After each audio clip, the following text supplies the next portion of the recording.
সম্ভবত বাংলাদেশ স্বাধীন হবার পর এটাই প্রথম যে অখণ্ড ভারতের যেই ঐতিহ্যবাহী একটা প্রোগ্রাম হয়, মানে ভারত এই পাকিস্তান বিভাজনের আগে যে ভারতীয় উপমহাদেশ ছিল এরকম একটা প্রোগ্রাম। অসৎ দুর্নীতিবাজ আমলাদের এই অপরাধী চক্র অফিসার্স ক্লাব, অবসর সংস্থা এবং সমবায় সমিতির মতো প্রতিষ্ঠানগুলোতে একছত্র দখল করে ফেলছে। এই সমস্ত প্রতিষ্ঠানে বিপুল অঙ্কের আর্থিক লেনদেন এবং কার্যক্রম আছে যা তাদের ভারত প্রতি বছর করে থাকে, যেখানে পাকিস্তান, বাংলাদেশ, নেপাল, ভুটান, মিয়ানমার এই রাষ্ট্রগুলো সহ আরও যারা ছিল, মানে বিভাজনের আগে একসময় ভারতীয় উপমহাদেশ বলতে যে রাষ্ট্রগুলোকে বোঝানো হতো, আজকে তারা সবাই স্বাধীন। তারপরেও ভারত এই অখণ্ড ভারত হিসাবে নিজেদেরকে, মানে এই রাষ্ট্রগুলোকে শক্তিশালী করার জন্য একটা মিটিং করেন বা প্রতি বছর একটা প্রোগ্রাম করেন। এবার বাংলাদেশ সেখানে যাচ্ছে না, পাকিস্তান যাচ্ছে।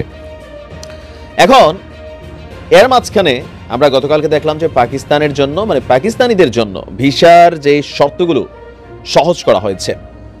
আর এরপরে প্রথমবারের মতন এরা কারা বাংলাদেশে আসছে, যাদেরকে দেখে ভারতের ঘুম অনেকটা হারাম। বিশেষ করে ভারতের যেই বিনিয়োগ এবং শিল্প গোষ্ঠীগুলো আছে, যারা বাংলাদেশ থেকে বিলিয়নস অফ ডলার এই দেশের মাধ্যমে কামিয়ে নেন, তাদের জন্য মহা দুঃসংবাদ। কারণ একচেটিয়া খাওয়ার দিন শেষের দিকে চলছে।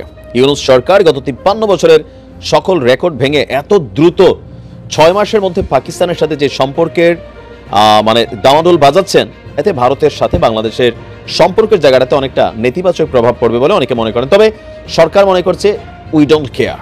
আচ্ছা, কারা আসছে দেখেন।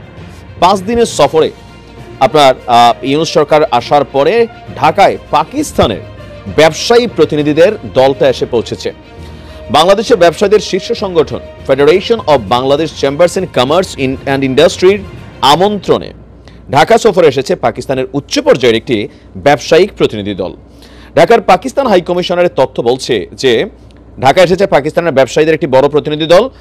আর তারা আপনার এখানে প্রায় 30 সদস্য, মানে 30 জন, যারা Pakistan chamber of commerce and industry, বুঝুন তো, chamber of commerce and industry হচ্ছে পৃথিবীর প্রত্যেকটি দেশে আছে। তারা ওই দেশের ব্যবসা বাণিজ্য সহ বৈদেশিক বিনিয়োগ প্লাস পাশাপাশি মানে অন্যান্য দেশের সাথে ব্যবসা বাণিজ্য, আমদানি রপ্তানি, ওই দেশের সরকারের সাথে কমিউনিকেশন, এই কোম্পানিগুলোর মাধ্যমে হয়ে থাকে, মানে এই সেকশনটার মাধ্যমে। তো পাকিস্তানের সেই সেকশনটাই বাংলাদেশে আসছেন 30 জন সদস্য। তারা 5 দিন আপনার ঢাকাতে থাকবেন। আর নেতৃত্বে আছেন এফপিসিসিআই এর সভাপতি আতিফ ইকরাম শেখ। পাকিস্তানের ব্যবসায়ী প্রতিনিধি দলের ঢাকা সফরে দুই দেশের বাণিজ্য সংস্থার মধ্যে সমঝোতা স্মারক সই হতে পারে। বিশেষ করে চাল আমদানি নিয়ে আলোচনা হতে পারে। কে জানে বলছিল ভারতের থাকবে না, বাংলাদেশ থাকবে না, না খেয়ে মরবে। হ্যাঁ, দেখছো চালের বিকল্প কই থেকে আসে। টাকা থাকলে বাঘের চোখ মিলে, শত্রু মিত্রতে পরিণত হতে চায়। কারণ কি, বাংলাদেশের অর্থনীতি পাকিস্তানের থেকে 101 গুণ ভালো। আমরা যতই ঝামেলার মধ্যে থাকি, বাংলাদেশের টাকার মান পাকিস্তানের থেকে 4 গুণ বেটার। সম্ভবত এখনও পাকিস্তানে $1 মনে হয় 400-র কাছাকাছি পাকিস্তানি টাকায়। আচ্ছা, তো বলা হচ্ছে যে এই সফরকালে প্রধান উপদেষ্টা ডক্টর মোহাম্মদ ইউনূস, বাংলাদেশ বিনিয়োগ উন্নয়ন কর্তৃপক্ষের চেয়ারম্যান চৌধুরী আশিক মাহমুদ বিন হারুন এবং রপ্তানি উন্নয়ন ব্যুরোর ভাইস চেয়ারম্যান আনোয়ার হোসেনের সঙ্গে সাক্ষাৎ করবে এই প্রতিনিধি দলটি। দুই দেশের মধ্যে ব্যবসা বাণিজ্য, লেনদেন, আরও অনেক কিছু বৃহৎ আকারে করার জন্য। কারণ ব্যবসায়ীদের জন্য এটা হচ্ছে ভাই মৌসুম। কেন মৌসুম? বিশেষ করে পাকিস্তানি ব্যবসায়ীদের জন্য। বাংলাদেশে এমনিতেই পাকিস্তানের অনেক পোশাক আশাক, পণ্য ইত্যাদি কিন্তু ঢুকে, ঠিক আছে। তো এতদিন এটা একটা লিমিটেশনে ছিল দুই দেশের মধ্যে আভ্যন্তরীণ দ্বন্দ্বের কারণে। তবে এখন পর্যন্ত পাকিস্তান আনুষ্ঠানিকভাবে ক্ষমা না চাইলেও পাকিস্তানি ব্যবসায়ীদের জন্য অনেকটা পজিটিভ পরিবেশ তৈরি করে দিচ্ছে ডক্টর ইউনূসের এই সরকার।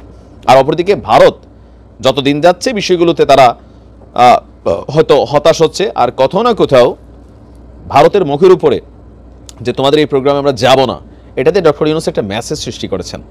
এখন সেই মেসেজের মাহাত্ম্যটা ভারত কতটুকু বুঝতে পারছে সেটা জানি না, তবে যারা বোঝার তারা কিন্তু বুঝতে পারছে। দেখা যাক কি হয় আরও আগামী দীর্ঘ 1 থেকে 1.5 বছরে। ভালো থাকুন।